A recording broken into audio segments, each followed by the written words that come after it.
It's the Real Estate Podcast, brought to you by ANZ Home Loans for financial well-beings. And welcome back to another episode of the Real Estate Breakfast as we cover the latest property news every morning on iHeartRadio, Spotify, of course, Apple Podcasts, as well as Amazon.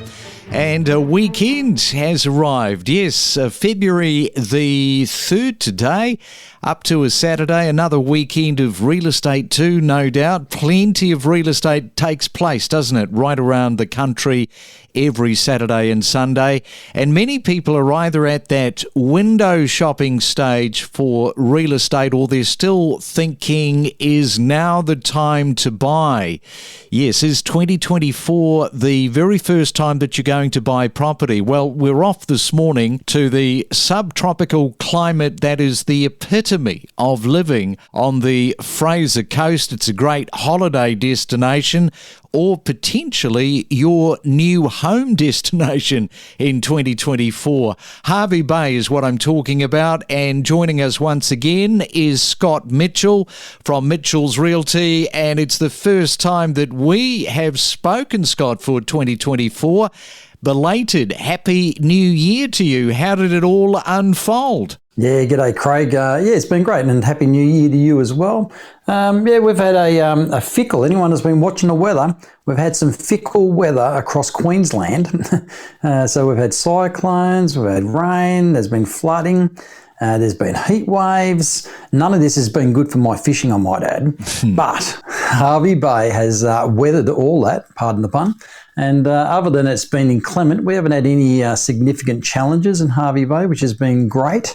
And that is one of the reasons Hervey Bay, just another reason Hervey Bay is so wonderful, is that we do seem to dodge the bulk of the major weather events. Locally, some people call it the Hervey Bay Dome, because when we do want the rain, we often see it coming on those radars, and it sort of nearly parts every single time we are north and south, and we just don't get the really severe weather. So we're blessed in that regard, but it hasn't been great for those trying to holiday here over this period. Not ideal fishing or staycationing weather.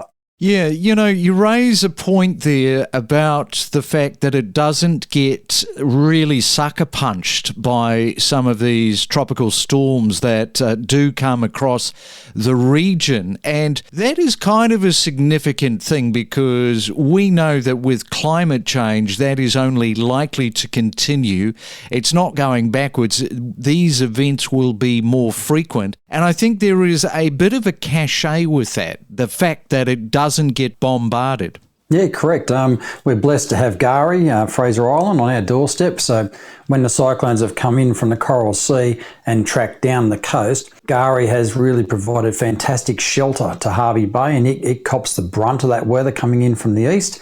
And then we've had those cyclones become tropical depressions and go down the inland. We've got no significant river system that impacts directly on Hervey Bay. Maryborough, obviously, with the Mary River, it certainly gets its share of floods. Usually annually, you'll see a flood event on the Mary River, and it can sometimes cut off access on the Bruce Highway through Maryborough and further back to Gympie. But none of that has significantly impacted in the 17 years I've been here. We've had no flooding issues whatsoever in Hervey Bay directly across our postcode. So it's another reason to call Hervey Bay home for sure. So we'll come back in just a moment and talk more about the Fraser Coast and Hervey Bay with Scott, and we'll do that after this. Gain insights with exclusive conversations from real estate professionals about buying, selling and investing across Australia. Well, for property enthusiasts, the burning question still remains, where is the real estate market heading in 2024?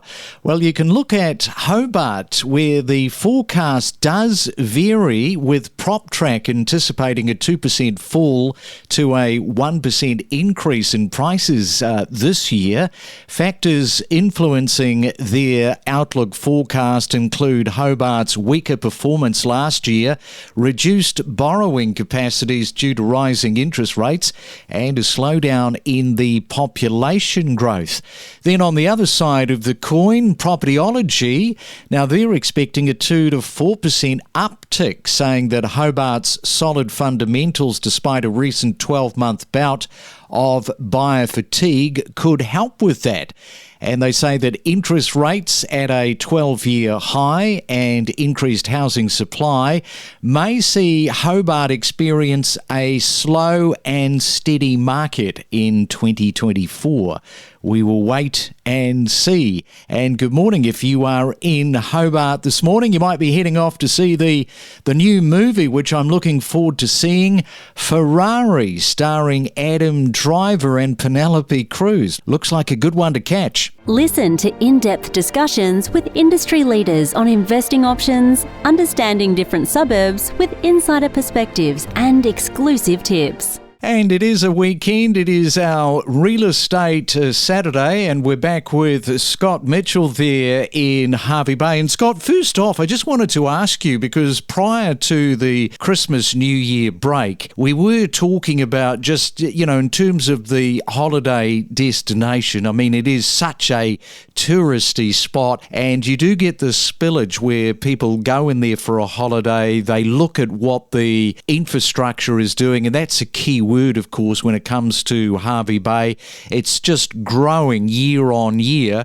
So just talk to that in terms of, going into the holiday break and people coming in. What's been the flavour, the sentiment from people that you've been interacting with around the Christmas New Year break? Yeah, no, certainly. A lot of people do come here on holidays, sometimes for their very first time, and then they never go back to wherever it was they came from. We've seen them do that in their caravans, nomading their way around the countryside, and they pull in here to Hervey Bay and stay in one of our caravan parks. We've got some wonderful caravan parks on our waterfront on the Esplanade, owned by the council, and they're beautiful places to stay. They're happy with the infrastructure, and our infrastructure, as you just alluded to, we're still going through a significant boom period. It's the biggest boom period in Hervey Bay's history, actually, which started back around 2020. Yeah, our infrastructure just continues to grow across every sector. Medical, hospitals, retail, restaurants, cafes, it's all happening in Hervey Bay. Schools are upgrading. And what about the many different housing estates? Because, there's so many. Talking about the last few years, this has been a real growth area, hasn't it? It has, yeah. Look, it's I've never seen this much land being developed and coming to market in the 17 years I've been here. It's amazing the amount of development going on, and housing and builders. Like, all the builders are really busy. I've been speaking to a couple of major builders at the moment because we've got some land that we're marketing for clients that actually had gone to contract on them a couple of years ago and had only just got title now. And during that period, they decided to not proceed with their build, and they went and purchased an established home. So we're seeing a lot of titled-ready lots coming onto the market as resales at the moment, and they are ready to build on immediately, whereas the estates you're seeing under development at the moment, you potentially may not see a title where you can start building on those blocks for 12 to 18 months at least, I would suggest. So titled ready blocks are the go at the moment. If you're looking to purchase and you're reviewing the estates, one of the questions you should certainly be asking the salespeople or sales team and the developer is, are those lots titled, and when can you actually start building on them? Exactly, yeah. So there's a little bit of a delay in the funnel. Now, last year, 2023, I think it's fair to say that people were quite surprised by the growth expectation of what ended up actually happening. It exceeded all expectations, really. And if you look, as you've just mentioned, if you look over the last 2.5 years, the value in Hervey Bay, it has increased by an impressive 68%, primarily driven by migration demand. So it really has been a celebratory sort of a 12 months, 18 months. It's all been building, of course. And then towards the end of last year, you were at the top of the market. Yeah, correct. And we're still, to my knowledge, we are the fastest growing regional area in all of Queensland at the moment. So that speaks to itself. It's a fantastic time to still get in. So the thing, oh, maybe we missed the boat. You certainly haven't. There's still strong evidence suggesting that we're going to see just steady growth going forward from here. And it's still a great time to get into our market with all the development coming along. Yeah, there's many people, of course, that are just waiting to see what the RBA is likely to do, and we don't have long to wait. Of course, that is coming up on Tuesday. The vibe is we're going to be in a paused situation, I think, no doubt about that. If there's ever a time where you can actually place a bet and say it's very unlikely to change, next Tuesday would be it. 100% agree, Craig. I think it was just announced that we've seen the lowest inflationary index come in around 4.1%, I believe. So that's the lowest inflation index we've seen for the last couple of years. So that's a really positive sign that we appear to have that in a downward trend. And I know the RBA, I think they target that 2 to 3% range is where they want our inflation to sit.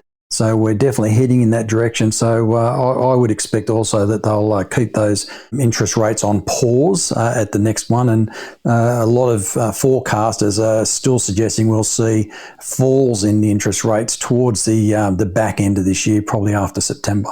Give us an update on what is happening with Twin Towers. This is this landmark project. Plenty of conversation around this. Yeah, my word, there's been certainly robust community engagement and conversation around that complex since they announced it sort of around middle of last year. The initial public consultation period was going to end early in January, actually, but they extended that through until the 31st. So submissions to that proposal have now closed. I was happy to support the project. It'll be a landmark project, the largest of its kind in Hervey Bay, comprising of 187 short-stay rooms and 431 residential units. It really will be a world-class facility that Hervey Bay needs to bring that confidence back into our market for developers looking at the region. And we are unquestionably undersupplied for holiday accommodation in particular. If you tried to get a accommodation up here over this Christmas period and you hadn't booked well in advance, you wouldn't have been staying in Hervey Bay. We need more quality holiday accommodation, unquestionably. Yeah, and of course it doesn't stop there. What's the multi-award winning property group? I think they've got another development which is also coming to town? Yeah, certainly. If you've been we haven't even seen developments like this advertised on our television in many, many years. So Walter Leasy Property Group going ahead with it's a stunning development from what I've seen from the concept stuff called Topaz. And it'll be on the Esplanade in Shelley Beach. And from everything I've seen, even their promotional material they've got up on the site is fantastic. And again, world class. We haven't seen developments proposed at this level and class since 2008, prior to the GFC. Yeah, so that's great. All right, well, so it's continuing where it really left off. I think it's going to be another sort of busy bumper year for you in 2024.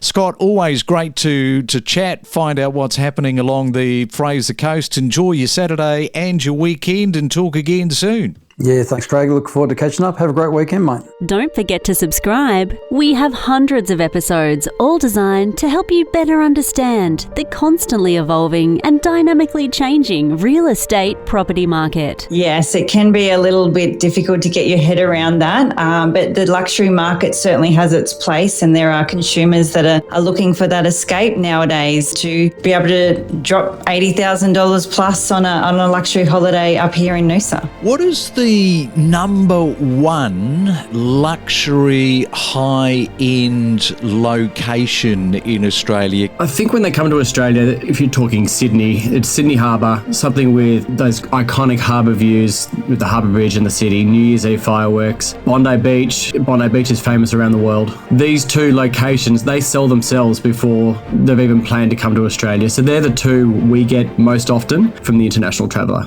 We connect you to the best real estate information across Australia. The Real Estate Podcast.